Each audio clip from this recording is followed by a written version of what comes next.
오늘은 199번째 자 시편 75편 지난번에 한번 나왔던 내용인데요. 시편 75편에 하나님의 방향, 하나님께서 어느 쪽에 계신가를 성경에서 여기저기서 이렇게 알려주고 계시죠. 시편 75편에도 딱 보는 순간 이게 뭐지 하면 금방 눈치챌 수가 있죠. 시편 75편 6절 7절에 보시면 기록하기를 이렇게 써 있습니다. 이는 높이는 일이 동쪽에서나 서쪽에서나 남쪽에서 오는 것이 아니기 때문이라. 오직 하나님만이 심판자시라. 그분께서 한 사람은 낮추시고 다른 사람은 세우시는도다. 그러니까 높이는 일이 북쪽에서 나온다는 뜻이잖아요. 그렇죠? 동서 남쪽이 아니라 그랬으니까. 그래서 7절에 하나님이 나오죠. 북쪽 하나님. 그래서 우리는 성경을 통해서 암시 받을 수 있다. 그 다음에 시편 78편 2절로 가시면 시편 78편 시편 78편 전체는 한마디로 하면 이스라엘 역사입니다. 이스라엘 역사를 이 시 한 편의 시로 쫙 아주 요약을 해 놓았는데 오늘 우리가 관심 있는 것은 무슨 표현이냐면 비유란 뜻이 있습니다. 78편 2절에 뭐라고 얘기를 했는가 하니 내가 비유로 나의 입을 열겠노라. 내가 예로부터 전해 내려오는 난해한 말들을 발설하겠노라 하면서 쭉 이제 역사하는데 단순히 구약에 기록된 것들은 역사적 사실, 실체적으로는 역사적 사실이죠. 실제 일어난 일을 써놓은 거잖아요. 그러니까 역사적 사실인 것은 분명한데 1차적으로 그러나 거기서 멈추는 건 아니고 거기에는 비유적으로 의미가 또 다른 의미가 들어가 있다는 거죠. 그래서 구약의 예언적 해석의 열쇠가 되는 구절이라니까. 구약이 단순히 역사적으로 일어난 일만 기록한 게 아니라 그 뒤에 일어나게 될 미래적 예언도 담고 있구나. 두 번째, 이들 책들은 단순히 역사적으로만 사실이 아니라 비유적으로도 해석이 된다. 예를 들면 제일 유명한 구절 중에 성경에 많이 나오잖아요. 그러면 갈라디아서 4장에 보니까 하갈과 그다음에 이 누구예요? 그 아브라함의 부인 사라. 그러니까 하갈과 사라를 놓고 역사적으로 존재했던 인물로만 쓴 것이 아니라 사라는 위에 있는 예루살렘을 나타내고 하갈은 지상에 있는 예루살렘을 나타내서 율법과 은혜를 비유하고 있잖아요. 그러니까 이게 단순히 그냥 역사적 사정만 얘기한 게 아니고 이런 게 들어가 있죠. 또 그 유명한 모세가 내리친 바위가 성경에 보니까 그 반석은 그리스도시라 하고 딱 써 있잖아요. 고린도전서 10장에. 그렇죠. 또 유명한 구절 다 여기서 얘기할 수는 없고 고린도전서 5장에 보니까 예수님은 우리의 유월절 어린 양이라 하고 얘기를 하고 있는 게 나오잖아요. 그러니까 이런 것들을 성경에 보면은 자주 나와요. 그렇죠? 그래서 구약 성경을 읽는 것은 단순히 역사적 사실만 읽는 것이 아니라 그 속에 담겨진 그런 비유적 의미도 주님께서 가르쳐 주실 때 깨닫는 거죠. 자, 그 다음에 시편 80편 1절에 시편 80편 1절에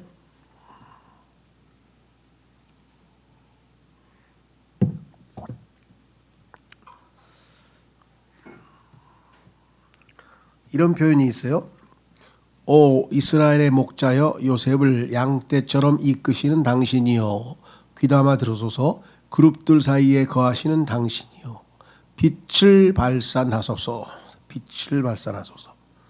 자, 뿐만 아니라 3절에도 오 하나님이여 저희를 다시 돌이키시고 당신의 얼굴이 빛나게 하소서.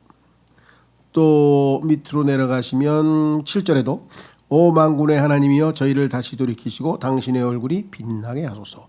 그리하면 저희가 구원을 받으리이다. 근데 실제적으로 빛으로 임하신 그리스도가 성경에 몇 번 나오죠. 변형산에서 예수님께서 변형산으로 올라갔을 때에도 거기서 예수님의 얼굴이 해보다 더 빛나게 한번 바뀌신 적이 있었죠. 뿐만 아니라 사도행전에 보시면 여기 썼죠. 여기서 사울은 바울이 되기 이전에 그 바울의 이름을 얘기하는 겁니다. 다윗과 사울 얘기할 때 그 사울이 아니고 여기서는 신약 시대에 그 바울의 이름이 사울이었던 시절에 다마스커스로 가는 도중 이제 예수 믿는 사람들을 예수님의 이름을 부르는 자들을 체포하기 위해서 제사장들로부터 이제 체포 영장을 받아가지고 지금 이제 다마스커스로 이제 시리아죠. 시리아 있는 지역으로 이제 잡으러 가는 도중에 예수님께서 나타나가지고 하늘에서 음성이 들려왔잖아요. 사울아, 사울아 이렇게 했죠. 그래서 빛이 임해가지고 어떻게 됐어요? 사도 바울이 햇빛보다 더 강한 빛이 비쳤으니 어떻게 됐겠어요? 장님이 됐잖아요. 눈이 안 보여가지고 장님이 돼가지고 나중에 하나님께서 아나니아를 보내가지고 눈을 뜨게 해주시는 사건이 있었잖아요. 그래서 예수님께서 환난 중간에 유대인들에게 나타나실 것을 보여줌. 이거 이제 교리적으로 조금 어려우긴 한데요. 그래서 히브리서 1장 2절에 보면은 여기에 보면 마지막 날들 이렇게 표현이 되어 있어요. 그렇죠? 그래서 우리가 예수 그리스도의 초림과 그다음에 예수 그리스도의 재림, 일반적으로는 재림만을 마지막 날들인 것으로 알고 있지만 성경에 보니까 초림도 마지막 날들로 돼 있죠. 근데 왜 그러냐면은 초림과 재림은 구약 시대에는 붙어 있었던 사건이었잖아요. 왜? 가운데 교회 시대가 있다는 사실을 아무도 모르고 있었죠. 그래서 일반 교계, 다시 말해서 기독교계에서는 예수 그리스도의 초림을 마지막 날이라고 생각하고, 왜? 재림에 대해서는 아는 바가 없으니까, 잘 가르치질 않으니까. 성경에는 초림과 재림이 다 마지막 날들로 언급되어 있어요. 그래서 예수님께서 초림에만 빛으로 임하신 게 아니라 나중에 재림 때도 이 땅에 의의 태양으로 임하실 거 아니겠어요? 자, 그 다음에 82편 6절 7절 82편 6절 7절에 보면은 이거 창세기 6장에 나온 사람들이 천사들이었구나라는 것을 알려주는 구절들이에요. 자, 여기 보시면요. 시편 82편 1절에 보시면 하나님께서 막강한 자들의 회종 가운데 계시나니 그분께서 신들 가운데서 재판하시는도다. 그래서 막강한 자들이 신들이라는 것을 우리에게 보여주고 있잖아요. 그렇죠? 자, 그래서 밑으로 내려가면서 6절 내가 말하기를 너희는 신들이라 그리고 너희 모두는 지극히 높으신 분의 자식들이라 하였도다. 그러나 너희는 사람들처럼 죽고 통치자들 중 하나처럼 쓰러지리라. 자, 여기 보시면 사람이 아니니까 사람들처럼 죽는다고 썼잖아요. 사람이 아닌데도 사람들처럼 죽었어. 신들이. 그게 바로 창세기 6장의 그 엄청난 홍수 사건이었잖아요. 그렇죠? 자, 그래서 시편 82편 6, 7절은 기록하기를 이들은 교재에 자신들의 처음 신분을 지키지 않은 하나님의 아들들에 관한 언급임.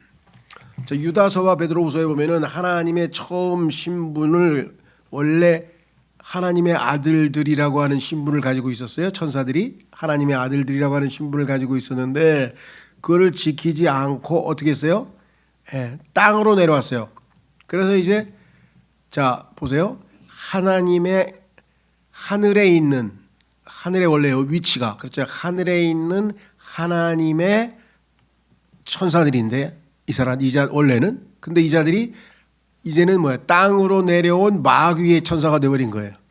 하늘에 있던 하나님의 천사들이라는 신분을 가지고 있던 자들이 창세기 6장에서는 땅으로 내려온, 그래서 하나님의 명령을 어긴 거죠. 땅으로 내려온 마귀의 천사들이 돼서 그들이 바로 창세기 6장에 나와 있는 하나님의 아들들이라는 것을 알 수가 있죠. 우리가 이들은 재판관들로 여기에 시편에 나오는 사람들은 재판관들입니다. 나중에 주님은 이스라엘의 재판관들에게 신들이라는 명칭을 사용하셨다. 여러분들이 요한복음 10장 34절에 보면은 재판관들 즉 하나님의 말씀을 선포하는 재판관들이 하나님의 말씀을 대언하고 있잖아요. 그때 그 대신 말하는 재판관들을 하나님이 신들이라고 불렀다면, 자 어떤 사람이 하나님의 말씀을 하고 있어요. 그래서 하나님이 그들을 신들이라고 불렀어. 그러면 예수님은 지금 하나님이셔. 하나님이 하나님의 말씀을 선포하셔. 그러면 예수님이 내가 하나님이라고 하는 게 뭐가 잘못됐냐? 예수님께서 지금 질문하고 있는 장면이죠. 그렇죠? 자, 개소리는 정말 이 구절들에서 창세기 6장에 있는 사람들이 그 자들은 사람들이 아니었구나. 성경에 써 있는데도 불구하고 사람들처럼 죽었어. 심판을 받았죠. 예. 자, 그래서 우리는 다시 돌아오셔서 시편 85편 10절, 시편 85편 10절로 가시면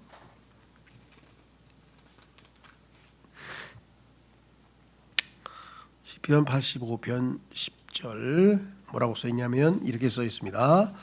자비와 진리가 함께 만났도다. 의와 화평이 서로 입맞추었도다. 이 엄청난 일이죠.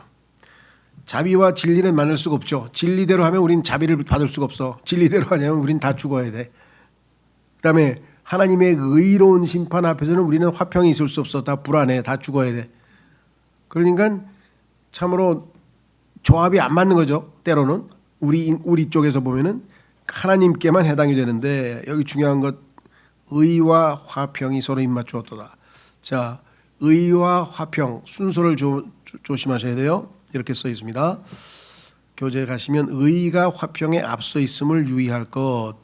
이것이 지구상의 빛이 4천년 이래로, 즉 창세기 3장, 창세기 1장이죠. 창세기 1장에 28절에 인간이 하나님이 창조하신 이래로, 하나님의 창조 이래로 왜 평화가 없는지를 보여주고 있음.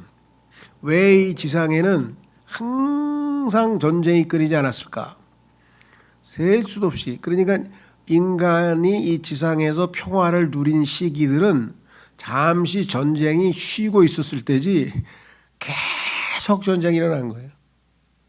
지금도 지구상에 지금 몇 군데서 지금 뭐 내란까지 포함해서 전쟁이 몇 개가 일어나고 있는지 잘 모르고요. 자, 그래서 여기 보시면 왜 평화가 없을까요? 이 땅에 의인이 없으니까. 의가 없잖아. 의가 있어야, 올바르게 행해야 하나님께서 평화를 약속해 주시는데 올바르질 못하니까 항상 불의가 있으니까 거기에 대해서 하나님이 심판하시니까 평화가 있을 수가 없겠죠. 그래서 히브리서 7장 2절에 이 위대한 진리가 초림과 재림에 관련하여 제시됨. 자, 예수님의 타이틀, 예수님이 왕이세요. 왕. 예수님이 왕인데 그 어떤 왕이에요? 처음에는 예수님은 의의 왕이세요. 그 다음에 예수님은 화평의 왕이세요. 그러니까 예수님의 초림 때에 예수님께서 의의 왕으로 오셨는데 그 의의 왕이신 예수님을 거부했기 때문에 화평의 왕이신 예수님도 결국은 거부당하신 거죠. 자, 그런데 이제 예수님께서 재림할 때에는 의의 왕으로 오셔서 어떻게 해요? 이 땅의 모든 불의한 자들을 아마겟돈에서 다 심판하셔서 깨끗하게 청소하셔. 그러면 하나님의 의가 성취된 거죠. 다 심판받았으니까. 그러면 예수님은 평강의 왕으로, Prince of Peace, 평강의 통치자로서 이 땅에서 이제 태평 천하를 이루시는데 그 천년 왕국이 바로 그와 같은 세상이다. 그러니까 여기 나와 있는 것을 보시면 분명하게 나와 있습니다. 의가 앞서지 않는 한 평화는 결코 없음. 자, 의가 앞서지 않는 한 평화는 결코 없다. 자, 두 구절을 한번 살펴보려고 합니다. 우선 누가복음 2장 14절을 인용할 때 한번 보십시오. 자, 누가복음 2장 14절 성경 구절 한번 찾아보겠습니다. 이게 그 유명한 크리스마스 구절이에요. 크리스마스가 때가 되면 사람들이 이 구절을 가지고 예수님이 오셔서 이제 이 땅에 하나님의 영광과 평화가 임한다고 이제 좋아하시잖아요. 그렇죠? 자, 그런데 문제는 어디에 있느냐? 누가복음 2장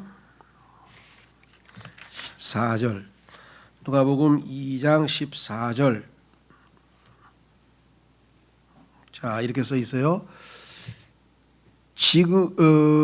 가장 높은 곳에는 하나님께 영광이요. 그렇죠. 가장 높은 곳에는 하나님께 영광이. 땅에는 화평과 사람들을 향한 선한 뜻이 있도다. 이렇게 돼 있죠. 그러니까 순서가 뭐예요? 하나님께 영광이 드려져야만 이 땅에 평화가 보장이 되는데 하나님께 영광이 아니라 하나님께 반역한 마귀가 지금 둘째 하늘에서 휘젓고 다니고 있는데 하나님께서 아직 영광을 하늘에서는 못 받고 계신 거죠. 자, 그 다음에 여기 보시면은 개역 성경은 어떻게 있나 제가 읽어드릴게 들어보세요. 지극히 높은 곳에서는 하나님께 영광이요. 그 다음에 땅에서는 기뻐하심을 입은 사람들 중에 평화로다 그랬어요.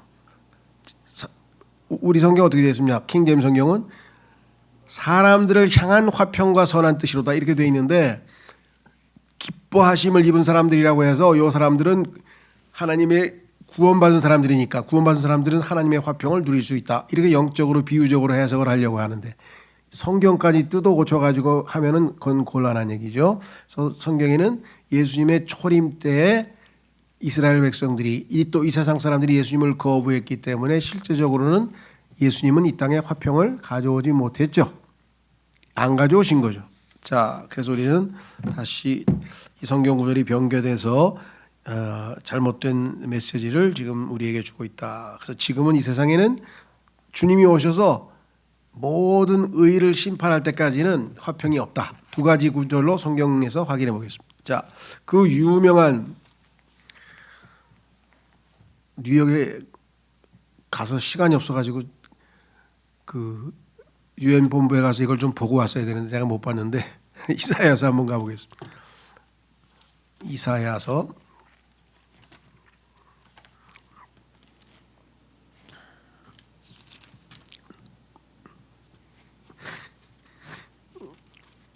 이사야서 2장에 가시면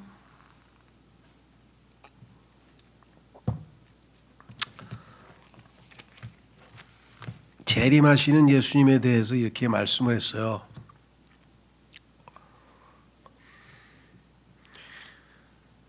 예수님께서 재림하실 때 첫째는 의의 왕으로 오셔서 의로 심판하신다 그랬죠. 그 다음에 예수님은 뭐예요? 화평의 통치자로 오시죠. 자, 그런데 여기 써 있어요. 4절에 그리고 그분께서 민족들 가운데서 심판하실 것이요. 그렇죠? 많은 백성들을 꾸짖으시리라. 여러분들 그 예수님께서 지상에 오셔서 아마겟돈에서 다 심판하신 다음에 그 다음에 이제 민족들을 심판하시기 위해서 그 골짜기에서 골짜기 이름도 잊어버렸네. 그 골짜기에서 이제 민족들을 다 모으죠. 그래서 이제 이 유대인들을 즉 고난당하는 예수님의 형제들이죠. 유대인들을 도와준 사람들은 양의 국가로 분류가 되고 이스라엘을 괴롭힌 자들은 염소로 분류돼서 염소들은 다 불못으로 던져지고 양들은 천년왕국에 들어가서 이제 백성들이 된다. 그러면 주님께서 말씀을 하셨단 말이에요. 그런데 많은 백성을 꾸짖으시리라. 그 염소들에 해당하는 자들은 다 꾸지름을 받겠죠.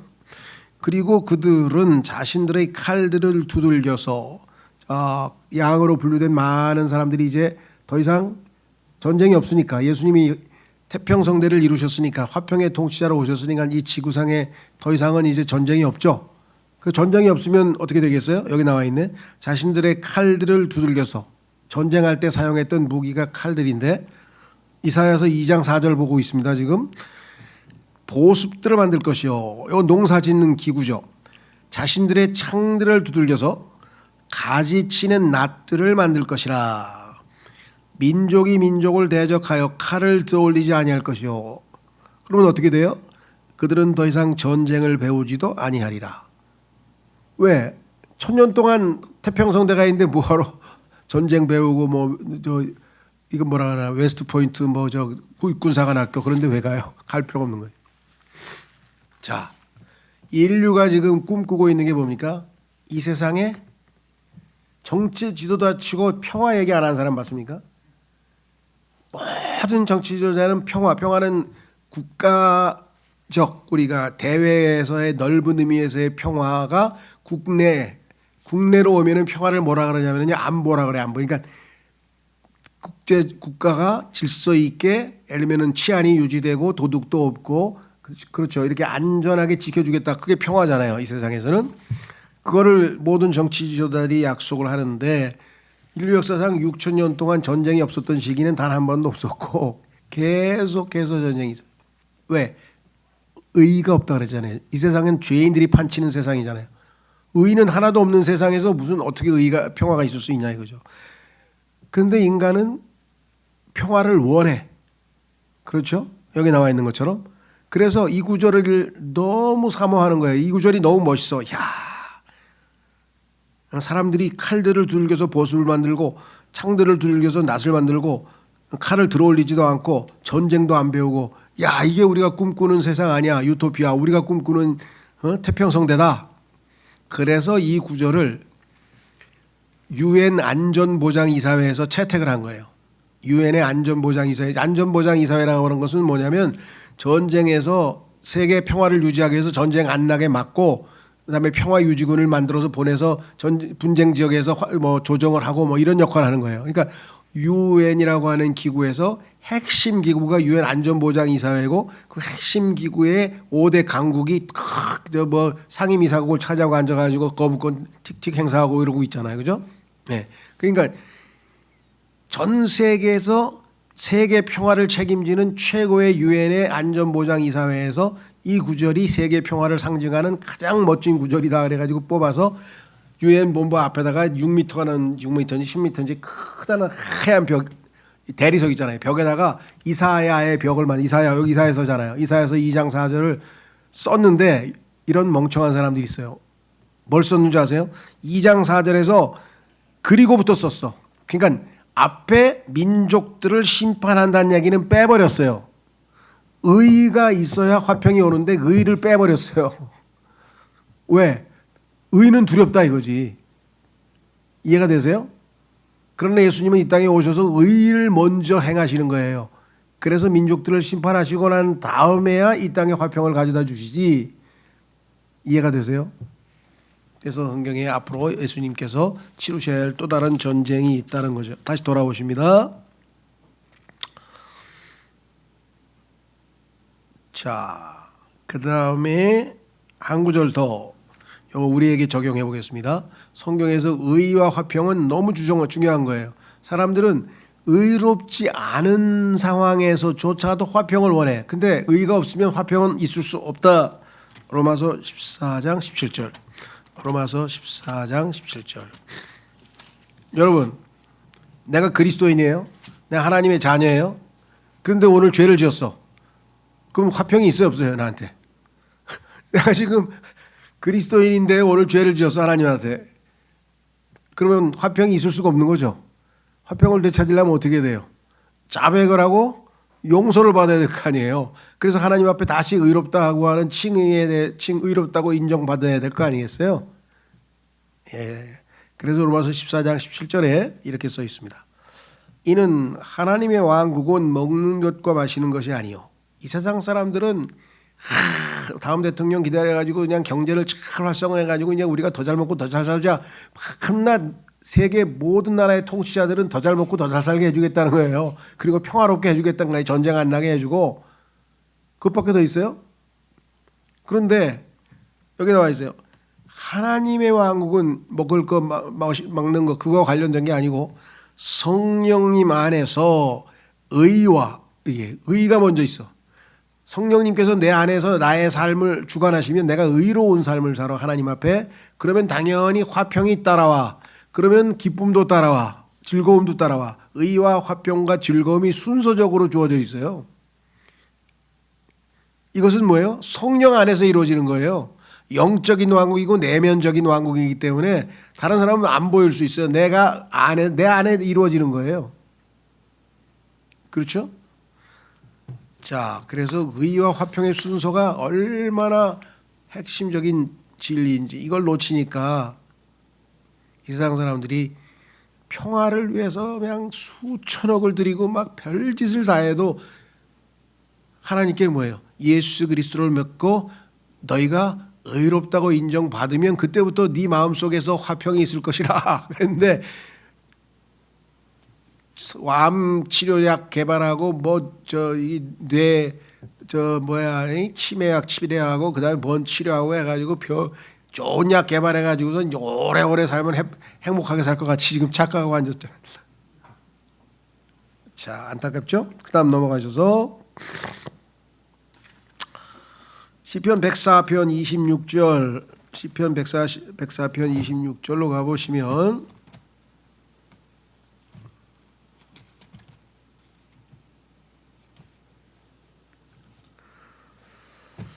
여기에는 또 뭔가를 우리에게 알려주고 있느냐? 그것은 바로 가만있어 보자. 104편 26절에 보시면 뭐라고 써 있냐면요, 이렇게 써 있어요. 거기에는 선박들이 다니나이다. 당신께서 그 안에서 놀게 만드신 그 리바이어던이 거기 있나이다. 리바이어던, 이 바로 용이라 그랬고요. 그게 바로 뱀이 꼬부라진 뱀이라 그랬고요. 그게 바로 사탄이라 그랬고, 자, 그래서 여기 나와 있죠. 일반적으로 리바이어던을 악어, 하마 그리고 그밖에 알려지지 않은 물고기 등으로 해석하나. 그리고 성경도 변개가 돼서 악어라고 되어 있는 성경도 있고 하마라고 되어 있는 성경도 있고, 리바이어던이라고 하는 히브리어를 갖다가 막 지멋대로 해석을 해가지고 제일 유명한 게 뭡니까?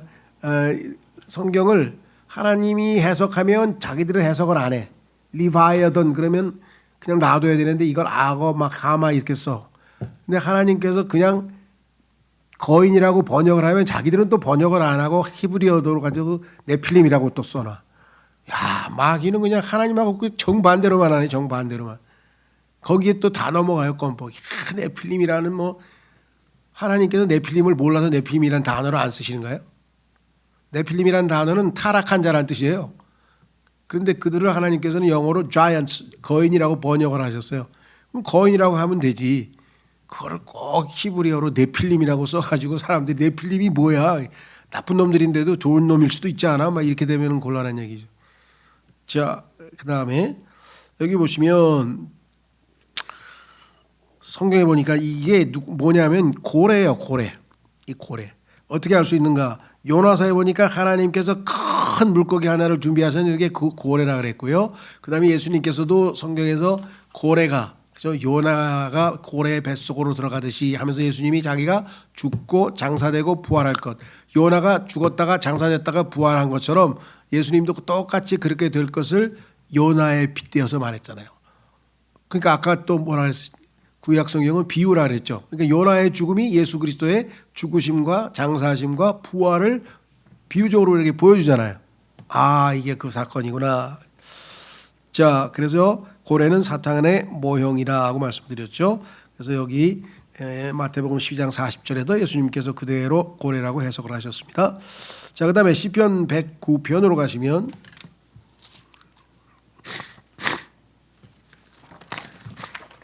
시편 109편으로 가시면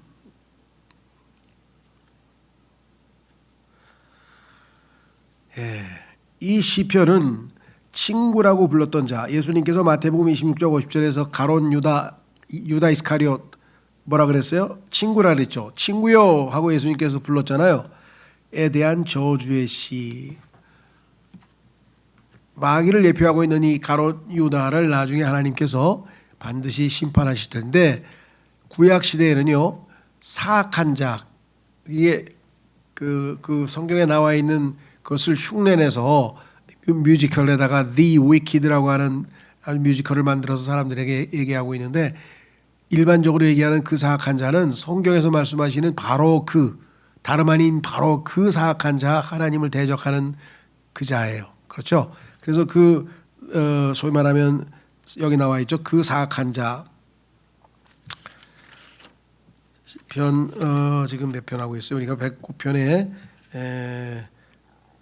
우선 그 사악한 자를 예수님은 친구라고 부르셨는데, 베드로라고 하는 사람은 8절로 한번 가보세요.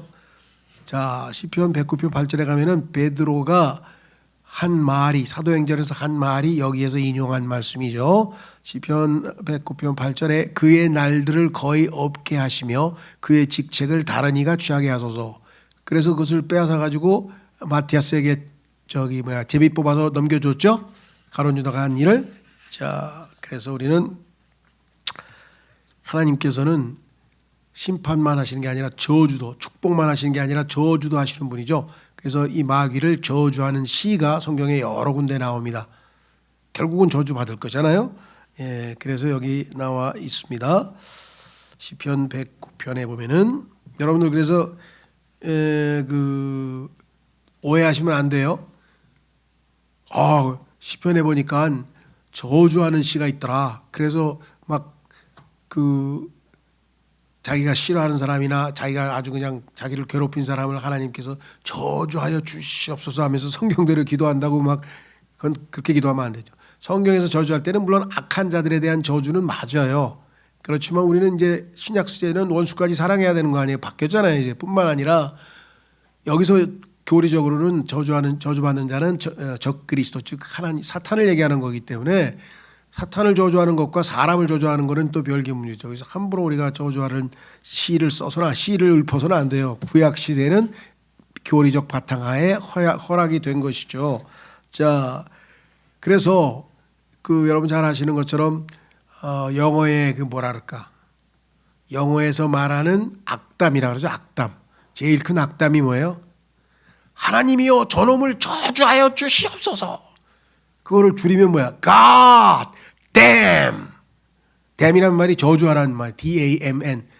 그걸 줄여가지고 God damn 하면서 욕을 만들었잖아요. 그러니까 우리말로 하면 이 망할 놈의 자식 그런 뜻이에요. 자식들한테 우리도 그렇죠. 화가 나가지고 그냥 하도 말 안 돼. 이놈은 망할 놈의 자식아 하면서 하는데 그게 뭐냐면 하나님이 너를 저주했으면 좋겠다 이런 뜻이에요. 제가 스페인에서 유학하고 있는데 그 가숙집 아주머니가 그 유명한 저쪽 안달루시아 여자인데 딱 드세더라고. 그래가지고 그 애가 말을 안 들으니까 우리 말로 하면은 우린 알아도 예전에 보니까 우리 할머니가 우리 참 작은 아버지들한테 그렇게 하시더니 이런 망할 놈의 자식 같으니라고. 그 얘기가 바로 이 갓댐이야. 이 서양 사람들은 하나님이 너를 저주했으면 좋겠다. 기원문이거든요. 그런 걸 우리가 하면 안 돼요. 그리스도인이. 어떤 사람은 제가 그냥 그리스도인이니까 가서 한테 패지는 못하고 참다 집에 와가지고 저놈 좀 그냥 막 해주세요. 그렇게 기도도 못합니까? 뭐 이런 분들이 또 있어요. 네, 그거 아니지. 예수님이 그 사람을 위해서 죽으셨는데 뭘 그 사람 망하게 하면 어떡하라는 거야. 신약적으로 교리적으로 그렇게 하면 안 되죠. 자, 그 다음에 다시 돌아오세요. 시편 118편의 8절. 자, 요거는요 요즘은 아니라는데 뭐 그래도 알아두시는 게 좋겠어요.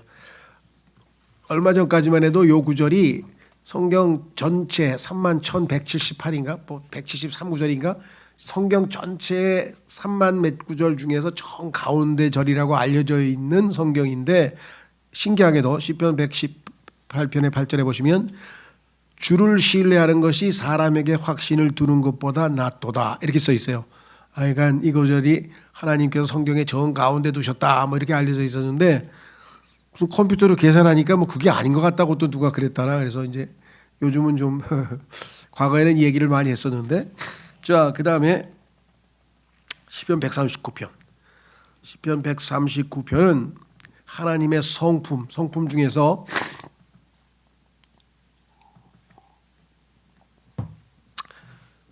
하나님의 성품 중에서 너무나 어마어마해서 우리가 이해하기가 어려운 성품들이 있어요. 그 중에 하나는 뭐냐면 하나님의 전지하심. 하나님은 모든 걸 다 아신대. 하나님의 전지하심. 그래서 우리가 이제 하나님이 전지전능하다. 그러니까 하나님은 모든 걸 다 하신다. 전지. 모든 걸 하실 수 있다. 전능. 그래서 전지전능이라 그러죠. 합쳐서. 그 다음에 하나님은 언제든지 어디든지 계실 수 있다. 이걸 무소부재라 그래요. 무소부재. 그러니까 신학적으로는 뭐 어마어마한 거죠. 하나님의 전지하심, 하나님의 전능하심, 하나님의 무소부재하심을 읽으면 읽을수록 하나님과 우리는 차원이 다른 존재구나. 하나님은 전지하신 분이구나. 이런 걸 알 수가 있죠. 자, 그래서 여기 보시면 하나님의 전지하심에 대한 위대한 구절들 1절에서부터 4절까지 한번 보세요. 그냥 알 수 있어요. 모든 걸 다 아신대. 오 주여 당신께서 저를 살피셨고 저를 아셨나이다. 당신께서 저의 앉는 것과 저의 서는 것을 아시나니 멀리 떨어진 데서 저의 생각을 이해하시나이다. 당신께서 저의 행로와 저의 눕는 것을 둘러싸시나니 저의 모든 길들에 익숙하시나이다. 보소서 주여 이는 저의 혀 안에 말이 한마디도 없으나 당신께서는 그것을 완전히 아시기 때문이니이다. 아직 말도 꺼내기 전인데 무슨 말하는지 다 알고 계신다. 하나님께서 모든 걸 다 알고 계신다니까 우리의 어리석은 생각마저도 하나님 앞에 죄가 된다고 성경에 써 있는 거죠. 왜? 우리가 어리석은 생각을 다 알고 계시잖아요. 자, 16절에도 써 있습니다. 16절. 시편 139편 16절에 당신의 눈들이 아직 불완전한 저의 본체를 보셨나이다. 그리하여 저의 모든 지체들 중에 아직 아무것도 존재하지 아니하였을 때 그것들이 계속해서 빚어지고 있던 중에도 그것들이 당신의 책 속에 기록되었나이다. 아직 완성도 안 됐는데 인간을 하나님이 창조하실 때 그 모든 것들이 다 사전에 기록되어 있었어요. 그것이 바로 이쪽의 인간의 요즘 과학자들이 얘기하는 뭐예요? DNA 염기 서열이에요. 그러니까 DNA가 지놈 프로젝트라 그래가지고 그걸 다 컴퓨터로 그려가 찾아냈잖아요. 자, 그래서 전지하심에 대해서 우리가 살펴봤고, 그 다음에 7절로 가보시면 어디든지 계시는 분이시다. 7절 제가 당신의 영을 떠나 어디로 가리이까? 혹은 제가 당신의 면전을 떠나 어디로 도망하리이까? 만일 제가 하늘 속으로 올라갈지라도 당신께서는 거기에 계시나이다. 보소서 만일 제가 지옥 속에 저의 침상을 마련할지라도 당신께서는 거기에 계시나이다. 어디든지 계시는 분, 무소부재하신 분 그랬죠. 자, 두 구절 한번 찾아보겠습니다. 시편 이사야서 66편 1절. 거기도 그렇게 써 있어요. 이사야서 66편 1절 이렇게 썼어요. 주가 이같이 말하노라. 하늘은 나의 보좌요 땅은 나의 발등상이라. 너희가 나를 위해 건축하는 집이 어디 있느냐? 그리고 나의 안식처가 어디에 있느냐?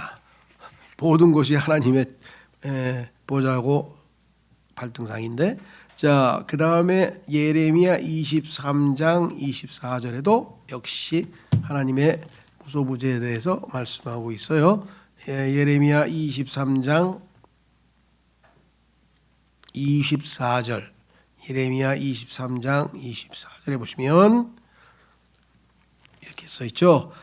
어느 누가 비밀스러운 장소들 안에 자신을 숨겨서 내가 그를 보지 못하게 할 수 있느냐? 주가 말하노라. 내가 하늘과 땅을 가득 채우지 아니하냐? 주가 말하노라. 하나님을 피해서 도망갈 곳은 없는 거죠. 그렇죠? 자, 그래서 우리는 이제 하나님의 속성에 관해서 하신 말씀 좀 살펴봤고요. 그 다음에 시편 148편의 4절과 8절. 시편 148편의 4절과 8절.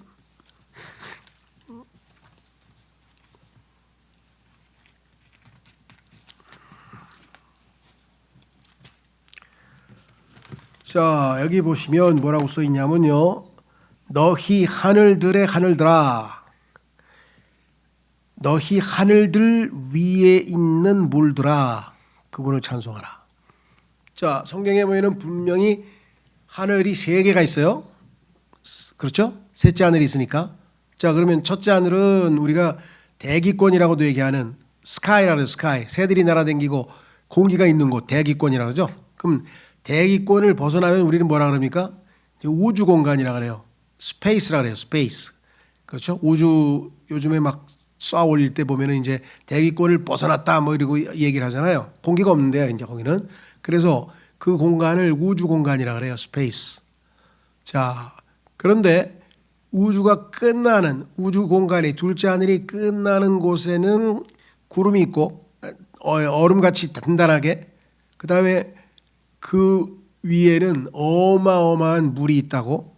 그렇죠? 그리고 그 물 맨 바다 위가 유리 바다처럼 반짝반짝 해가지고 그렇게 돼 있단 말이에요. 그렇죠? 그리고 거기 하나님의 보좌가 딱 놓여 있다는 거예요. 그러면은 성경적으로 킹제임스 성경이 정확하죠? 왜? 하늘들 위에 첫째 하늘 하나, 그다음에 둘째 하늘 둘. 그러니까 둘째 하늘과 셋째 하늘 사이에 물이 있어. 그러면 하늘들 위에 있는 물아 정확하죠? 그걸 기품이라 그래요. 하늘들 위에 있는 물들 기품이죠. 기품을 하나님께서 둘로 쪼개가지고 위에 있는 물을 놔두고 아래에 있는 물들은 다 모아서 지구의 바다를 만드셨잖아요. 이해가 되시죠? 자, 그런데 문제는 왜 하나님의 말씀을 안 믿고 사람들이 그 위에 있는 물, 그걸 갖다가 물, 하늘들 위에 있는 물들을 갖다가 뭐라 그러냐? 그랬더니 그러니까 수증기라는 게 수증기. 그게 바로 노아의 홍수 때 비가 돼서 내려왔다는 게. 아니, 수증기가 얼마나 많길래 40일 동안 비가 와가지고 온 지구를 다, 온 세상을 다, 지구를 다 덮을 만큼의 비가 오겠어요? 아니죠. 그래서 성경에 보면은 정확하게 우리가 하나 한 구절 한 구절 차근차근 읽어보면은 그 물들이 원래 있던 저 셋째 하늘로 다시 돌아갔다고 성경에 써 있고요.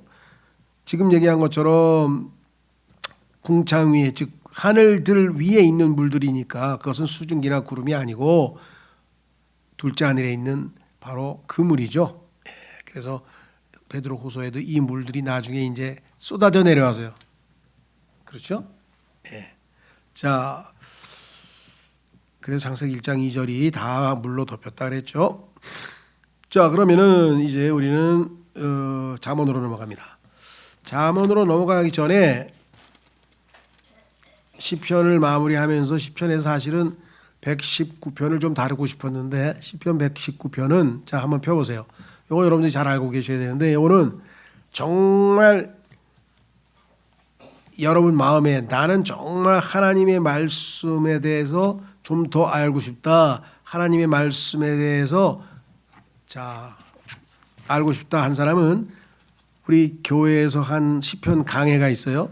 시편 강해를 지금 제 생각에는 2번 한 것 같은데 그 여기에 특히 첫 번째 한 것 중에서 두 번째도 뭐 한 것도 괜찮고요. 첫 번째, 두 번째 보면은 시편 119편을 이제 했는데 시편 119편을 몇 번 했나 보면은요 22번을 했어요. 왜냐? 176절이나 되니까 한 번에 8절씩만 할 수 있어요. 한 번에 8절하고 그다음에 또 8절하고 그다음에 또 8절하고 하니까 뭐예요? 왜 그럼 8절만 했을까요? 자, 한번 보세요. 시편 성경을 딱 펴면은 이게 성경에서 제일 중요한 구절이에요. 제일 중요한 성경이에요, 이게. 왜냐? 쉽게 말씀을 드릴게요. 성경에서 왜 요한복음도 있고 창세기도 있고 중요한 구절이 많은데 왜 이거를 꼭 제일 중요한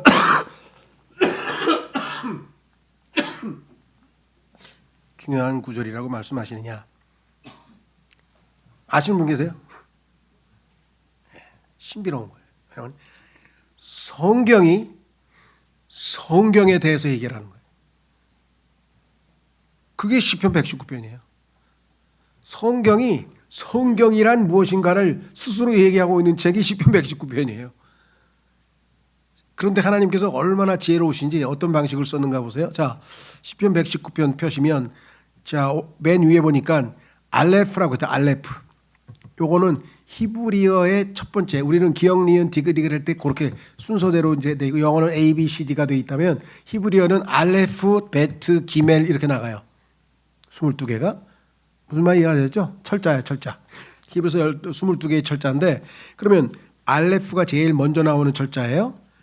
자, 우리말로는 안 되죠. 영어로도 안 되지. 히브리어로만 돼. 히브리어만. 자, 그러니까 1절이 알레프로 시작. 1절의 첫째 단어가 알레프로 시작을 하고 2절의 첫째 단어도 알레프로 시작하고 3절의 첫째 단어도 알레프로 시작하고 4절의 첫째 단어도 알레프로 시작하고 8절까지 딱 그래.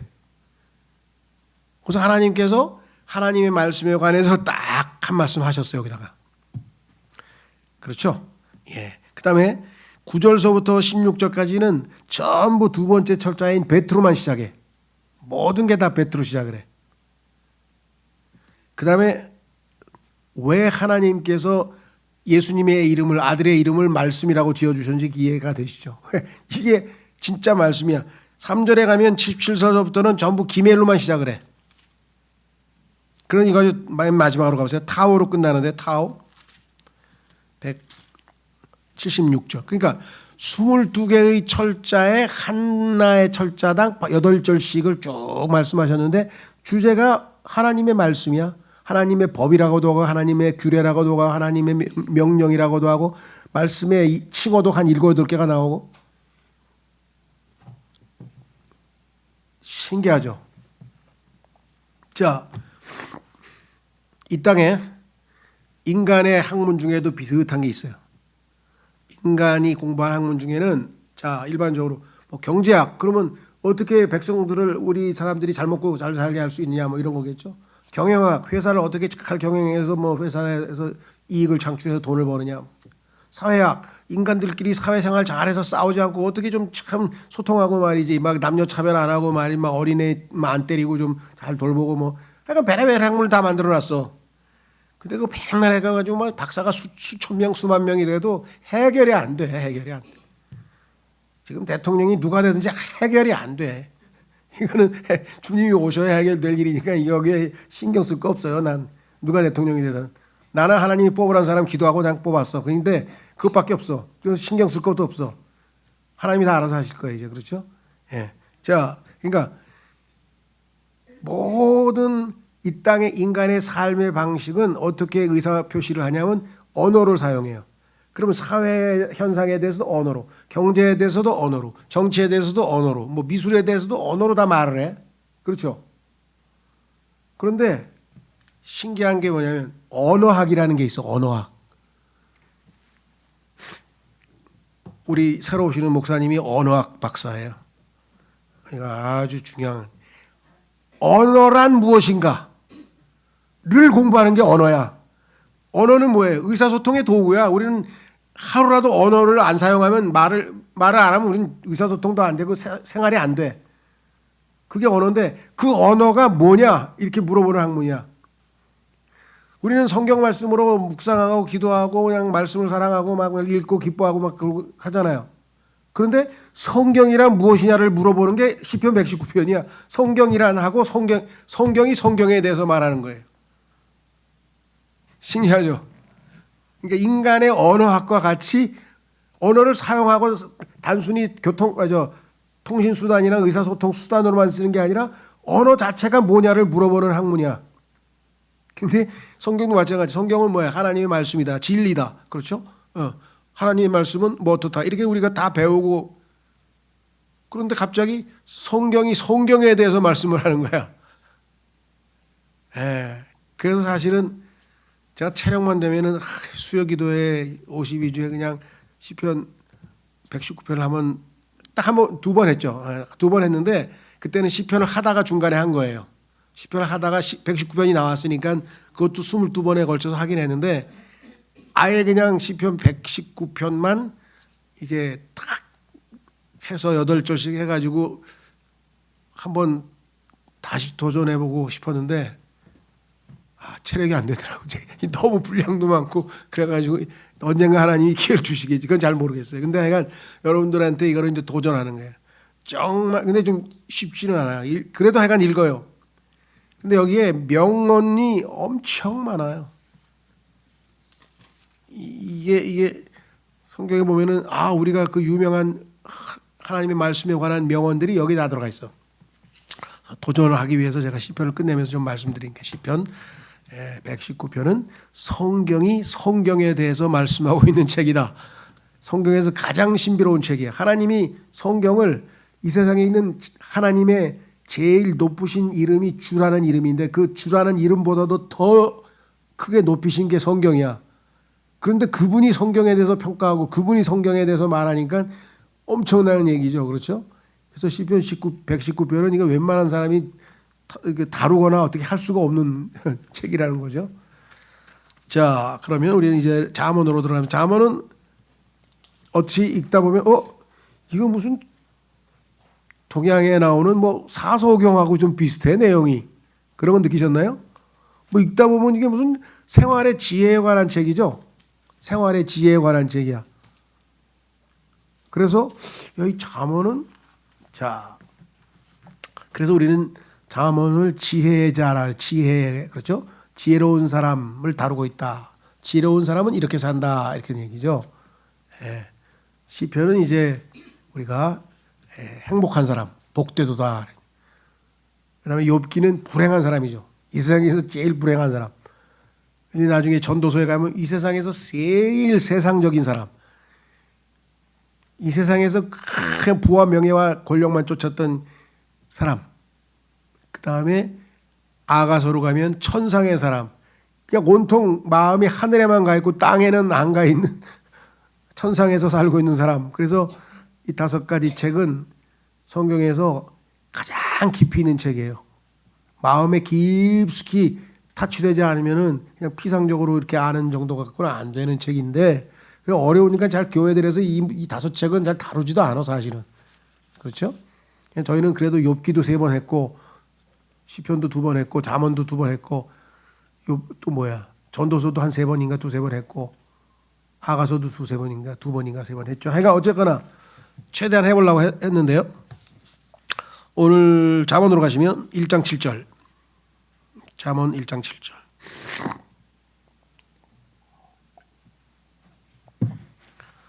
서양 철학의 근원이 성경인데요. 왜냐하면 여러분 잘 아시는 이 노장사장, 그다음에 공자 뭐 이런 사람들이 BC 7세기 뭐 5세기 뭐 이래요. 석가모니도 마찬가지고. 근데 솔로몬 BC 1000년이거든요. 한 300년 앞섰는데 이때 노자 누구야 도덕경이나 노자의 도덕경이나 아니면 도가사상, 그렇죠? 장자의 도가사상 이런 내용들은 다 전도서에 있어요. 헛되니 뭐 모두가 헛다더니 뭐 이런 내용 비슷한 것 다 들어가 있고요. 그 다음에 소위 말하면 이 공자 나오는 이 그런 사소경에 나와 있는 내용은 다 또 잠언에 보면 다 나와 있어요. 그죠? 예. 그러니까 동양적 그다음에 헬라 철학에 있는 내용도 욥기에 다 들어가 있고, 그래서 모든 이 세상 사람들, 이 땅의 인간의 머릿속에서 생각하고 또 생각하고, 이 사람 철학자들은 밥 먹고 생각만 하는 사람들이니까 그냥 견유학파라 그래가지고 슬슬 걸으면서 큰 머릿속으로 뭘 생각해내는 사람이잖아요. 그 사람들이 생각해낸 스스로의 지혜로운 모든 내용은 잠언이나 전도서에 미리 다 하나님이 써놓으신 거예요. 다 유사 작품이 있어요. 성경에 다 있습니다. 그대로. 그래서 그거 다 자꾸 뭐 비교하기 위해서 들어볼 수도 있지. 김용옥이 뭐 도덕경을 하니 무슨 뭐 노장사상을 하니 들어보면 이거 성경에 있던 그 얘기네. 이거 성경에 있는 그 얘기네. 이거 좀 확인하기 위해서 좀 들어볼 수는 있지만 그거 들어볼 필요 없어요. 이거는 더 엑기스만 압축돼 있어서 잠언에 다 들어가 있죠. 자, 그래서 우리는 다시 돌아오셔서 이제 속도를 내겠습니다. 잠언 1장 7절에 보시면 무슨 뜻이냐? 주를 두려워하는 것이 지식의 시작이라.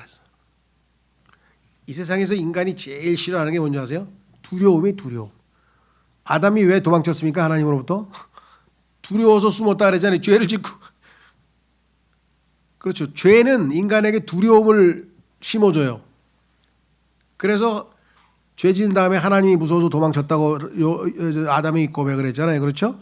자, 그래서 성경에 보니까 두려움, 불안, 염려, 근심, 싸움, 약간 네거티브한 거. 그러니까 살면서 긍정적이고 좋은 측면보다는 막 나쁘고 막 슬프고 막 그냥 추하고 막 더럽고 막 그러니까 온갖 부정적인 내용들이 성경에 무려 약 4분의 3을 차지하고, 긍정적인 내용은 조금밖에 차지 않아요.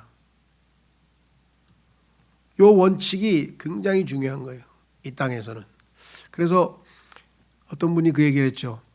자기에게 1시간을 주면 자기는 죄와 근심과 사망과 이런 인간의 부정적인 내용들을 가지고 45분 동안 이 땅에는 소망이 없다는 것을 내가 이 죄인을 설득시키겠다. 그러면 그 사람은 15분 안에 하나님의 사랑과 예수 그리스도의 은혜를 듬뿍 받고 금방 구원받을 것이다. 그 오늘날 복음이 왜 제대로 먹히질 않느냐? 여러 가지가 있어요. 인간이 마음이 그냥 강팍해져 가지고 딱딱하니까 하나님의 말씀의 씨앗이 들어갈 수가 없잖아요. 딱딱한 땅에는 들어갈 수가 없어요. 그래서 여러 가지 원인이 있지만 그 중에 하나는 뭐냐? 물타기 복음을 전한다. 물타기 복음. 그러니까 죄와 죽음과 지옥에 대해서 그냥 부정적인 얘기를 해가지고 자기가 지금 죄인이고 구원 안 받으면 지옥 갈 수밖에 없고 어떻게든 난 살아남아서 예수님을 믿어야 되겠다는 생각을 해야 되는데 그게 아니라 좋은 게 좋은 것처럼 하나님이 얼마나 당신을 사랑하시는지 알아? 그냥 하나님 믿어봐. 사업 잘 되고 자식 잘 되고 왜 축복받을 건데 왜 안 믿어? 왜 안 믿어? 이렇게 막 긍정적인 얘기부터 밀고 들어가면 X예요. 역사하실 수가 없어요. 성경은 항상 뭐예요?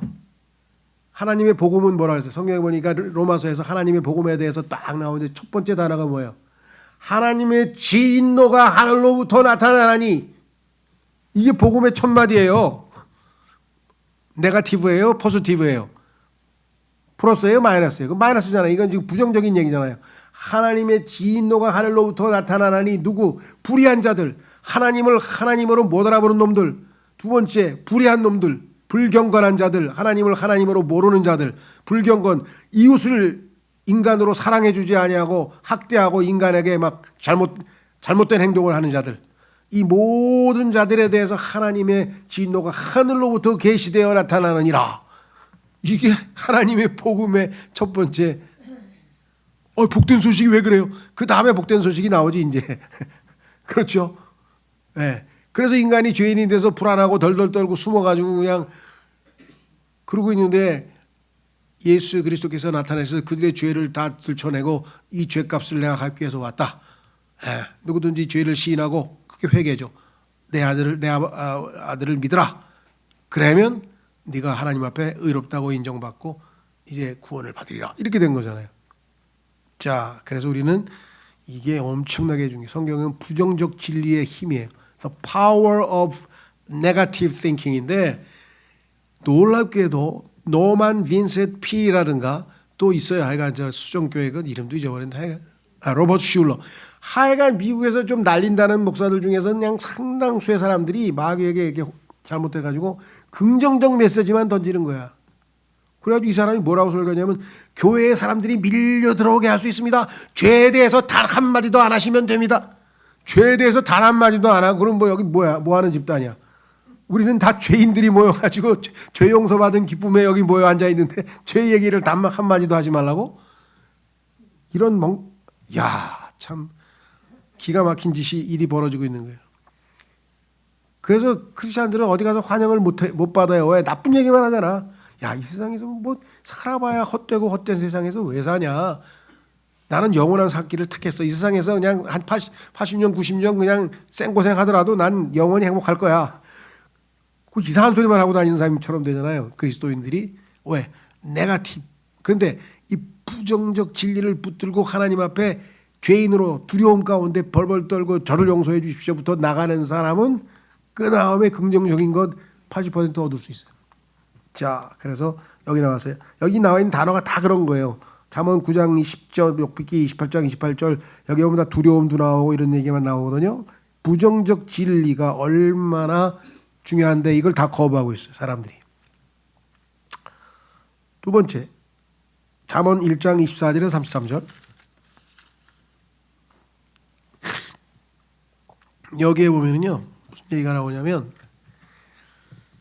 하나님을 거부한 자들에 대해서 하나님께서 야 네가 나를 무시해? 내 말 안 들어? 내가 너를 그렇게 부르는데도 내 말 안 들어? 알았어. 나중에 네가 나 부를 때 나도 이제 네 말 안 들어? 쉽게 가르쳐 주시는 거예요. 그게 유대인들에게 하신 말씀인데 교리적으로 보세요.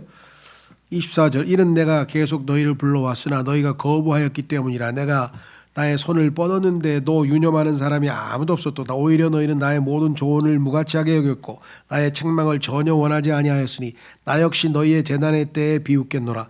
너희의 두려움이 이를 때 내가 조롱하겠노라. 여기 나오잖아요. 하나님이 조롱하겠다. 곧 너희가 두려워하는 것 같이 두려워하는 것이 황량함같이 임하고 너희의 멸망이 한 회오리 바람같이 임하는 때요 괴로움과 극심한 고통이 너희에 임하는 때라. 그때 그들이 나를 부를 것이나 내가 대답하지 아니하겠노라. 그들이 일찍 나를 찾을 것이나 그들은 나를 발견하지 못하리라. 이는 그들이 지식을 증오하였고 주를 두려워하는 것을 선택하지 아니하였기 때문이라. 이 얘기가 지금 나왔지. 그러니까 두 가지. 하나는 유대인들이 지금 계속 예수님을 거부하다가 결국은 하나님의 받아들이지 않는 그러한 내용이 하나고요. 영적으로는 이 세상의 모든 죄인들, 즉 하나님을 예수 그리스도를 거부하고 있는 모든 사람들에게 적용되는 진리겠죠. 자, 그래서 여기 써 있습니다. 교리적으로는 사도행전 28장 이후로부터 교회 시대에 사는 유대인들에 관한 구절임. 복음을 들었는데도 거부했어요. 그래서 사도 바울이 뭐라 그랬어요? 이제는 이제 복음은 이방인들에게로 간다. 그렇죠. 그것을 로마서에서는 뭐라고 설명합니까? 올리브 나무가 이제 어떻게 돼요? 접붙여 있다가 이제 꺾였어 이제. 그리고 와일드 야생 올리브 나무인 야생 올리브 나무인 이방인들이 오히려 접붙임을 받아가지고 이방인들은 구원을 받고 유대인들은 지금 떨어져 나간 시대가 바로 이 교회 시대죠. 여기 나와 있죠. 언제까지냐? 환란 중간 때까지 이제 유대인들이 회개해서 그렇죠. 그들을 찌르는 자를 이제 받아들여서 회개할 때까지. 이게 이제 무슨 절이라 그러나 욤키퍼 바로 그 속죄일이죠. 자, 영적으로는 모든 시대에 그리스도를 거부하는 자들에게 해당되죠. 그래서 예수님 거부하는 자들에 대해서 우리가 적용시킬 수 있죠. 자, 그다음에 잠언 3장 5절 6절 이것도 이제 또 오늘날 이제 별로 사람들이 싫어하는 구절인데요. 그것은 뭐냐? 인간과 하나님과의 관계에 있어서 제일 중요한 게 뭐냐? 마음이에요. 마음. 근데 이 세상은 어떻게 접근합니까? 이 세상에서 인간을 행복하게 해줄 수 있는 게 뭐예요? 머리야. 이걸로 과학을 발전해가지고 AI도 만들고 뭘 만들고. 하나님은 아니라는 거야. 네 머리 갖고는 이 세상을 이해할 수도 없어. AI 그건 아무것도 아니고. 자, 여기 나와 있죠?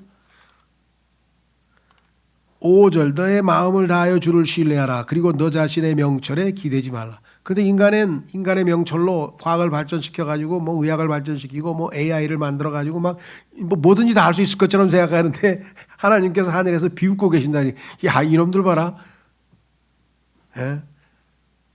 자, 6절 너의 모든 길들 가운데서 그분을 인정하라. 모든 길에서. 그리하면 그분께서 너의 행로들을 인도하시리라 그랬죠. 그러니까 이것은 인간이 지식에 대해서 지금 전 세계에 3대 우상이 있어요. 3대 우상. 그게 뭐냐? 처음에는 뭡니까? 돈이죠. 마니, 돈. 돈이 우상이에요. 두 번째는 뭐예요? 성적 쾌락, 섹스. 세 번째는 뭐예요? 교육. 왜 강남에 살라 그래? 교육. 거기 가면 그냥 유치원생도 150만 원이야, 영어학원이. 그거 어떻게 살아, 거기서? 웬만한 사람들, 젊은 사람들은 150만 원 벌지도 못해. 근데 그거를 유치원생 영어, 그랬더니, 그거는 제일 하발이고요. 1,000만 원이에요. 조금 괜찮으면 유치원생 영어학원이 1,000만 원짜리 있다는 거예요. 강남이. 돈을 우상으로 섬기지 않고서야 그 다음에 막 성비리는 뭐 왜 이렇게 많은 거예요? 그죠? 두 가지가 우상이에요. 그 다음에 뭐예요 이제? 교육, 돈, 그죠? 미국도, 영국도 뭐 이 세상의 인간은 모든 이 세 가지의 우상에 아주 지금 다 아주 목매달아 있는데 하나님께서는 뭐라 그랬어요? 지식인들아, 지식은 그렇게 얻는 것이 아니라고 지금 말씀하고 계세요. 그래서 뭐라고 얘기해? 어디 갔어? 어디 몇 장 간 거예요 지금 우리가? 3장 5절 그렇죠. 그렇죠. 여기 나와 있죠. 그래서 반지성주의 고린도전서 3장에도 보면요 하나님께서는 이 땅에 있는 인간의 지식을 어떻게 하는가 이거 확인해보고 빨리 넘어가겠습니다. 고린도전서 3장 18절 보세요. 뭐라고 해요?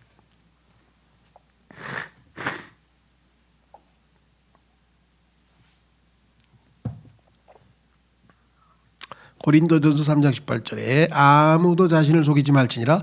너희 가운데 누구든지 이 세상 속에서 지혜로운 것처럼 보인다면 그는 어리석은 자가 될지니 그로 하여금 지혜로워지게 하려 함이라. 유대인의 최고 지성인이 니고데모거든요. 근데 니고데모는 예수님께서 거듭나야 된다 그러니까 엄마 뱃속에 또 들어가요? 그렇게 무식한 소리를 한 거예요. 그게 최고 지성인의 머리에서 나온 거예요. 그러니까 영적인 일에 대해서는 몰라요. 여기 써 있잖아요. 그죠? 자, 지혜로워 보인다면 그는 어리석은 자가 될지니 그로 하여금 지혜로워지게 하려 함이라. 이는 이 세상의 지혜가 하나님께는 어리석음이기 때문이라. 이 세상에 아무리 똑똑해도 하나님 보시기에 어리석다는 거예요. 이는 기록하기를 그분께서 지혜로운 자들을 그들 자신의 꾀에 넘어가게 하시느니라 하였고, 인간이 머리를 써가지고 그냥 엄청난 폭탄을 만들어가지고 그냥 히로시마에다 내던져가지고 막 얼마나 얼마나 많은 사람들 그냥 할 순간에 다 죽였고 다 아주 지옥을 맛보겠습니까? 인간이 하는 짓을 얼마나 한심스러워요. 자, 그 다음에 다시 돌아오셔서 잠언 4장 23절. 이건 정말 이건 이제 아까 성경은 성경에 대해서 말하는 것 다음으로 성경에서 정말 또 가장 핵심적인 구절이에요. 잠언 4장 23절은 정말 중요한 구절이에요. 왜? 인생의 모든 문제는 어디서부터 시작된다? 마음이에요. 마음. 그러니까 이 마음 교육을 인성 교육을 시켜야 되는데 지식 교육부터 시켜놔 가지고 나라가 이 모양 이 꼴이 된 거예요. 지금 점수 많이 맞으면 뭐예요? 사기나 치고 그냥 주식에서 그냥 머리나 잔머리나 굴리다가 감옥에 나가지. 그렇죠? 여기 나와 있잖아요. 잠언 4장 23절에 뭐라고 되어 있는가? 정말 이 엄청난 말씀입니다. 하나님께서는 인간에게 요구하는 것은 뭐냐? 마음을 지키라. 이게 마음. 자, 열심을 다하여 너의 마음을 지켜라. 왜? 이는 인생의 문제들이 거기에서 나오기 때문이라. 인생사 마음 먹기 나름이에요. 그렇죠? 까짓 거 끝내. 그러면 이혼하는 거예요. 아니야, 참어. 그러면 사는 거예요. 그렇죠? 이해가 되세요? 까짓 거 그냥 죽어. 그러면 죽는 거예요. 아니야, 하나님 주신 생명 하나님이 거두가셔야지. 내가 참아야지. 누가 뭐예요? 인간의 마음에서 결정되는 거예요. 트럼프가 갑자기 전화 딱 걸어가지고 핵단추 눌러. 그러면 핵전쟁이 일어나는 거예요. 푸틴이 바로 눌러. 그러면 눌러. 그럼 끝나는 거예요. 이게 아무것도 아니야. 그러니 마음을 지키지 않고서야 무슨 일이든 그렇죠. 인생의 모든 이슈, 모든 문제는 다 여기서 나오는데, 근데 이걸 갖다가 문맥을 살피지 않고 잠언이라는 걸 생각하냐고. 이는 여기 보면은 인생이라고 번역을 해야 되는데 라이프를 여기서는 이거를 생명이라고 번역을 하면 뜻이 살질 않아요. 생명의 근원이 거기서 나오게 있다. 그럼 이게 뭐 전혀 의미가 안 통하잖아요. 그래서 문맥에서 라이프란 말은 때로는 인생, 때로는 생명으로 문맥에 맞게 번역을 해야 된다는 얘기예요. 번역이 틀렸다는 게 아니라 그래야 의미가 통하는 거죠. 그렇죠? 아마 인생의 문제라고 번역한 성경은 아마 두 개, 킹제임 성경 진영에서 아마 두세 개밖에 없을 것 같은데 생각해 보니까 지금 한 대여섯 개 중에서 어쨌거나 정말 중요한 거죠. 여기 써 있네요. 모든 문제가 어디서부터 오는지를 보여줌. 야고보서 4장에 보면은요. 전쟁은 어디서 나오냐? 그러니까 인간의 욕심에서 나온다 그랬어요. 전쟁. 지금 하마스 전쟁, 우크라이나 전쟁 누가 일으켰어요? 인간이 일으킨 거예요. 인간의 욕심 때문에 일으킨 거예요. 그렇죠? 자, 그다음에 마가복음 7장 20절에서 23절에 보면은 인간의 마음 속에 있는 13가지가 써 있어요. 시간이 없어서 여러분 잘 아시는 거니까. 우리 마음에도 다 들어가 있는 거예요. 13가지가 예수님이 너희 마음속에서 이런 13가지가 들어있는데 이것이 바깥으로 나와서 사람을 더럽히느니라. 이것 때문에 사람이 더러워지느니라 하고 예수님이 지적한 내용이에요. 자, 잠언 5장 16절. 이게 교리적으로 엄청나게 중요하죠. 왜냐? 15절서부터 보시면 내 소유의 저주저에서 나오는 물들과 내 소유의 우물에서 흐르는 물들을 마시라. 너의 원천들로 하여금 멀리 확산되게 하고 물들이 흐르는 강들로 하여금 거리들 가운데 널리 확산되게 하라. 그것들이 오직 너희 소유만이 되게 하고 너의 곁에 있는 타국인들의 것이 되지 못하게 하라. 그래서 뭐라 그랬습니까? 해설이 18절에 너의 원천이 복을 받게 하라. 그리하여 너희 젊은 시절의 아내와 함께 크게 기뻐하라. 아, 그러니까 16절에 나오는 원천이 아내였구나. 그러면 아내가 낳은 자녀들이 우물들이 되는 거구나. 그렇죠? 물들이. 아, 그러니까 하나님께서는 인간의 생명, 육체적인 생명. 자, 우리가 가지고 있는 이 육체적인 생명 있잖아요. 이 육체적인 생명의 근원이 뭐라고요? 물이라는 거예요. 물. 여러분 기억나세요? 창세기 1장에서 하나님이 뭐라 그랬어요? 창세기 1장 20절에서 물들로 생명이 있는 물체를, 생명이 있는 것들을 내놓으라 그랬잖아요. 그러면 모든 짐승, 예를 들면 뭐 그게 무슨 조그만 세포가 됐든 뭐가 됐든 모든 생명체의 근원이 물이라고 과학자들이 지금 열심히 연구해가지고 물에서 나왔다고 막 얘기를 하는데, 성경은 창세기 1장 20절에서 모든 생명체는 물들에서 하나님이 창조하셨다고 써놓으셨어요. 그렇죠. 그래서 이건 뭐예요? 우리 육체도 물이라 그랬잖아요. 물에서 나고 물에서 태어나고 그다음에 뭐예요? 성령으로 태어나고. 예수님 말씀하셨잖아요. 육체적 생명, 영적 생명. 너무나 쉽게 이해가 되고, 바다의 물들이 뭐예요? 이 민족들이라 그랬잖아요. 그러니까 생명에 대해서 하나님께서는 영적 생명은 성령에 의해서 태어나야 되고 육체적인 생명은 물로부터 태어났는데, 그렇죠. 여기 나와 있잖아요. 뭐라고 썼습니까? 교리적으로 이 구절들은 이 구절들은 요한복음 3장의 물로부터의 출생이 태로부터의 육체적 출생임을 보여준다. 이게 심리와는 무관하다. 물로 태어나고 성령으로 태어나야 된다고 성경에 써 있는데, 그 물로 태어난 것을 90%의 개신교에서 다 세례라 그럽니다. 세례 받으면 거듭나나요? 그럼 가톨릭에서 또 유아 세례 받은 애들은 다 거듭났겠네. 육적 출생하고 영적 출생하고 구분을 못하는 거예요. 물로 태어난 것은 육적 출생이고 성령으로 태어난 것은 영이죠. 근데 그걸 구분을 못하니까 물과 성령으로 거듭났대. 그래서 물이 성령이래. 세례래. 그랬더니 조금 성경을 안다고 하는 분이, 그건 가톨릭에서 엉터리야, 잘못됐어. 그럼 진짜가 뭐냐니까, 그건 말씀이라는 거야. 말씀과 물로 태어난다는 거야. 그게 어디 나왔냐니까 베드로전서에 보니까 말씀으로 태어났다, 거듭났다고 써 있다는 거야. 그거는 그래도 상당히 성경적으로 해보려고 하는 노력을 했어. 근데 성경에서 문맥을 봐야지. 예수님께서 설명을 해줬잖아요. 육에서 난 것은 육이고 성령에서 난 것은 영이야. 네가 지금 얘기하는 물에서 나는 거는 육적 출생이고 성령에서 태어난 것은 영적 출생이고. 그 예수님이 지금 바로 그 앞에서 해석을 해줬는데, 이거를 저쪽 베드로전서에서 찾아가지고 이거를 착 해가지고 이거를 말씀이라고 갖다 붙이면은 훌륭한 건가요? 잘못 이은 거지. 올바르게 나눠야 돼. 잘못 갖다 붙였지. 나름 굉장히 가톨릭보다는 출중하게 했으나, 저도 뭐 킹제임 성경 믿고 제대로 해석하기 전에는 그렇게 믿었으니까 그래도 맞잖아요. 말씀과 성령, 거듭나면 맞아. 말씀, 그 은혜가 돼요. 저도 그걸 막 비판하고 싶은 건 아니지만 성경이 해석해주고 있잖아요 지금. 그렇죠? 창세기 1장 20절에서 물들아 생명을 내라. 모든 생명체는 물에서 나왔구나. 그래서 성경에서 보니까 엄마를 물이라 그랬어요. 우물. 그러면 자녀들은 우물들. 왜? 다 물로 생명이 연결이 되니까. 그래서 유다의 물들에서 난 이스라엘이요. 유다의 물들에서 나서 왜 유다가 거기서 나왔어? 바다의 물들을 민족들이라 그랬어. 그 예수님은 물과 피로 오셨대. 예수님은 물로 오셨어. 인간으로 육체를 입고 피로 오셨어. 하나님의 피를 입고 신성을 지니고 오셨어. 성경에서 대여섯 글만 찾으면 거듭남이라고 하는 것은 물에서 태어나고 1차 출생, 육적 출생 부모님으로부터, 두 번째 다시 영적으로 다시 하나님으로부터 태어나고, 이거를 얘기하는구나. 이거 아무 문제가 없을 텐데 성경을 성경으로 비교하는 그 하나님의 방법을 사용하지 않으니까 갑자기 베드로전서에 가면 거듭남이 나왔는데 여기 거듭남하고 연결시키면 되잖아.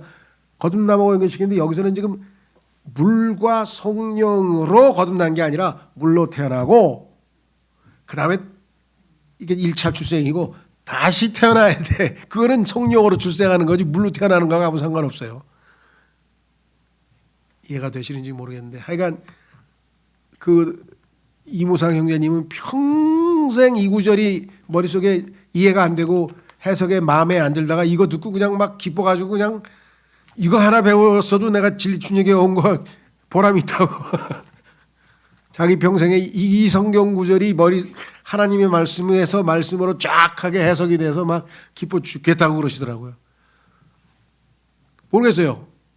뭐 저는 그만큼까지는 기뻐하지 않았지만 이게 이거였구나 하고 나도 했는데 이게 내가 아는 대다수의 그리스도인들이 전부 다 이게 말씀과 성령이라고 갖다가 붙여놔서 그 사람들 마음 상할까 봐 또 얘기를 못 하겠더라고 어디 가서는. 여기서는 내가 마음대로 얘기하지만 그렇지 않은 데 가면은 그분들은 왜 너만 맞았다 그러냐고 또 이러실 거 아니에요. 성경을 성경으로 비교해 보시면 충분히 이해가 된다 이 말이죠. 자, 그다음에 잠언 7장에 가면 이게 교리적으로는 읽어보시면 알지만 이게 아주 음녀에 대한 얘기합니다. 음란한 여인에 대한 얘기인데 교리적으로 이 구절들은 계시록 17장에 나오는 큰 음녀 바벨론에게 미혹당하게 될 유대인들에 대한 구절입니다. 유대인들이 나중에 음녀에게 미혹당해가지고 적그리스도를 막 하나님이라고 갖다 부르면서 막 그래서 잠언 7장은 아주 심각한 내용들이 나와 있어요. 자, 그 다음에 잠언 8장 8절 9절에서요. 요거는 하나님께서 신학을 무력화시키는 거예요. 신학. 예. 저는요 거꾸로 신학을 공부한 사람을 함부로 비판하지는 않지만 굉장히 위험합니다. 왜냐? 지금 신학교에서 배우는 신학의 내용의 절반 이상이 하나님의 말씀과는 어긋나는 방식으로 하기 때문에.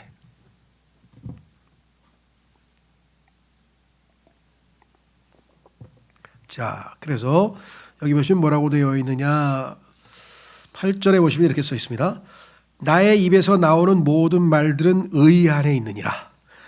그것들 안에는 왜곡된 것이나 비뚤어진 것이 아무것도 없느니라. 근데 하나님 말씀이 여기가 틀렸다 그러고 저기가 틀렸다 그러고 반나 비판하는 게 신학에서 하고 있는 일이니 그다음에 9절 그것들이 이해하는 자에게는 하나님의 말씀들은 하나님 말씀대로 비교해 보니까 이해가 돼. 지금 우리가 얘기한 것처럼 물과 물로 한번 나고 그리고 다시 성령으로 이게 육에서 난 것이고 하나는 영의 성령으로 예수님이 바로 3장 6절에서 해석을 해놓으셨네. 이렇게 쉽게 이해하면 되는데 분명하잖아요. 근데 지식은 발견하는 자에게는 옳은 것이니라. 옳은 해석이잖아 이게. 그렇죠? 그러니까 막 신학을 연구하고 무슨 학문을 연구하고 막 이렇게 하는 것들이 그렇게 우리에게 필요한 건 아니다 그랬습니다. 그래서 신학을 숭배하는 자들에게 치명상을 입히는 구절이고요. 성경을 깨닫는 데에는 그 어떤 고등교육도 필요치 않음을 보여줌. 하나님께서 가르쳐 주신 방법은 간단해요. 성경을 성경으로 부지런히 비교해서 여기서도 조금 저기서도 조금 여기서도 조금 여기서 조금 해가지고 뭐예요? 반복하다 보니까 하나님 말씀이 이해가 되더라. 자, 그 다음에는요. 잠언 8장 12절에서 36절 이건 이제 나중에 읽어보시고요. 시간이 없으니까 이 내용은 뭐냐면 남자로서 의인화된 신성한 지혜를 보여줌. 자, 예수님이 자신이 지혜라 그랬어요. 복음서에 보면은 지혜가 나중에 그들의 자녀들로부터 인정을 받으리라. 예수님 말씀 자기가 지혜라 그랬죠. 예수님은 잠언 8장에 나오는 지혜가 바로 자기에 대한 얘기라는 거 비유라 그랬잖아요. 아까 비유적으로 자기를 얘기하는 것을 알고 계세요. 그래서 잠언에는 지혜가 남성으로 나오기도 하고 여성으로 나와. 그래서 여기 지금 12절서부터 36절에 보면은 남자로서 의인화된 지혜를 보여주고 있고요. 그다음에 잠언 11장 22절에 가면은 여기 나왔죠. 이 지혜는 9장에서는 여자로 나온다 그랬죠. 그러니까 때로는 여자, 남자 그 특성에 맞게 예수님이 지혜로 의인화되어 있고요. 그래서 지혜에 대해서 좀 공부해보고 싶다. 그러면 반드시 잠언 8장을 공부해야 돼요. 그리고 그 지혜를 다 예수님으로 바꿔서 껴보면 다 맞아 들어가. 그래서 그래서 예수님이 자기가 지혜라 그랬구나. 그 다음에 잠언 11장 22절에 돼지는 구원받지 못한 여자를 예표합니다. 베드로후서 2장 22절에 보면 돼지가 그 징창으로 되돌아간다 그랬잖아요. 그렇죠? 그래서 성경에 보면은 구원받지 못한 인간들은 성경에서는 뭐냐면 들나귀라 그래요. 들나귀. 나귀 새끼에다 비유했어요. 그래서 구속을 받아야 돼. 그 구속을 해주신 분이 예수님이야. 들나귀 같은 우리를. 그렇죠? 그 다음에 성경에 보니까 구원받지 못한 남자는 개야, 개. 인간이 아니고 개. 구원받지 못한 여자는 돼지야, 돼지.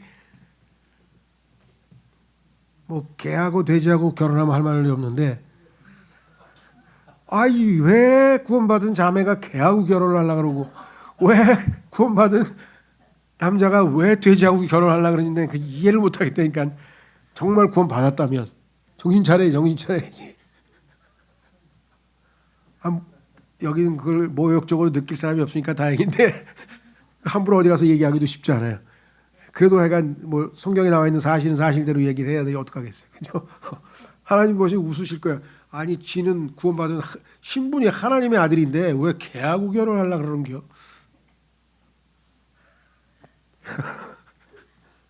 자, 그 다음에 마지막으로 두 개 나왔네. 잠언 15장 3절 하나님의 무소부재를 보여줌. 아까 이거 우리 그 읽고 넘어가면 돼요. 하나님은 어디든지 계신 분이시다.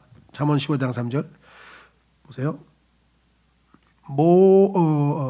주의 눈들은 모든 곳마다 있어 악한 자들과 선한 자들을 보느니라. 자, 마지막으로 잠언 16장 3절 이 구절이 또 왜 이렇게 또 주목을 받느냐? 요즘에도 써 있는 데 가면 맞아요.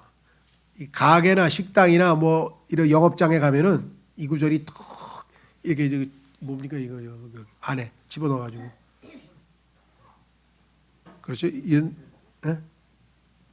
그 뭐라 그래요? 이게 요즘에 여기다 이게 뒤에다가 이렇게 사진관 뭐 이렇게 꼽는 것처럼 그래서 갖다 이렇게 딱 성구라 아니잖아. 그 뭐라 그래요? 김정호 형님이 젊은 사람이니까 기억을 못해. 우리는 단어가 생각이 안 나는 거야 지금. 사진도 집어넣고 뭐 그림도 집어넣어. 액자. 여기는 평균 연령이 너무 많아. 그러니까 액자에다 탁 성경을 넣어가지고 축하한다고. 왜? 하나님 말씀에 모든 걸 갖다가 맡기면 경영이 잘 돼가지고 장사가 잘 된다고. 보세요. 성경에 3절 뭐라고 써있나 한번 보세요. 그게 그 구절인가 아닌가? 자, 너무나 마귀가 소위 말하면 번영신학, 소위 말하면 이 기복신학, 요거를 갖다가 성경에다가 침투시켜가지고 뭐라고 써놨냐면은 잠언 이게 제일 유명한 구절 중에 하나예요. 왜냐하면 이거보다 사람들에게 막 그 기분 좋게 해주는 구절이 없어. 그렇죠? 왜냐하면 아이고 경영이 잘 된다는데. 잠언 16장 3절. 네, 개역성경 읽어볼게요. 너의 행사를 여호와께 맡기라. 그리하면 너의 경영하는 것이 이루리라. 그러니까 전부 다 이거 사다가 이 구절 사다 갖다 주는 거예요. 사업 시작했으니까 모든 걸 하나님께 맡겨. 경영이 이루어질 거야. 하나님은 그런 말씀하신 적이 없어요. 기복신앙이에요. 이거는. 하나님 뭐라고 말씀했나 보세요. 3절. 너의 일들을 주께 맡기라. 여기까지는 맞아. 그럼 뭐예요? 그리하면 너의 생각들이 확고히 세워지리라. 생각이 왔다리 갔다리 안 하고 하나님의 말씀에 의해서 딱 그래서 올바르게 갈 수 있다 이 말이에요. 성경을 이렇게 왜곡을 했는데 난 처음에 이거 읽고 너무 놀래가지고 마귀가 근데 이 마제스티 성경은 그냥 이런 내용을 갖다가 디모데전서 6장 5절에서 써놨으니 참 내가 너무 마음이 참 안타깝습니다. 그래서 여기 나와야 돼요. 정신적 문제 해결 방법을 제시함. 우리가 마음이 흔들리고 그러면 어떻게 돼요? 주님께 모든 걸 맡기는 거예요. 불안하고 초조하고 걱정되고 맡겨요. 그럼 어떻게 돼요? 생각이 탁 주님이 붙들어 주시면은 우리가 흔들리지 아니하고 믿음대로 갈 수 있잖아요. 그렇죠?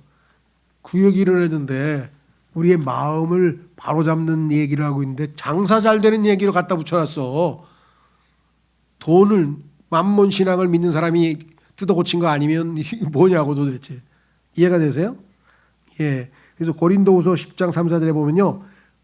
모든 생각과 상상을 다 그리스도께로 갖다가 사로잡아 가면은 그렇죠? 예, 우리가 올바른 생각을 할 수 있다. 그렇게 써 있습니다. 예. 그래서 오늘 이왕 나왔으니까 자꾸 마치죠. 고린도후서 10장 3, 4절이 바로 연관 구절이에요. 고린도후서 10장 3절 4절. 세상 사람들은 뭐 인생사 마음 먹기 나름이라 그랬는데 그나마 그 말이 틀린 말은 아닌데 문제는 마음에 그 마음을 어디에다가 어떻게 지켜지냐 이거죠. 누구에게 맡겨야 되냐 이거죠. 그렇죠? 여기 나와 있는 것처럼 주님께 맡기는 것이죠. 생각을. 자, 고린도전서 10장 몇 절이야? 고린도후서네. 예, 고린도후서. 예, 거기에 보면 이렇게 써 있어요. 우리의 마음이 흔들릴 때 확실하게 붙들 수 있는 방법 이렇게 써 있네요. 고린도후서 10장 맞죠? 3절 4절. 이는 비록 우리가 육신 안에서 살아간다 할지라도 우리가 육신을 따라 전쟁하는 것은 아니기 때문이라.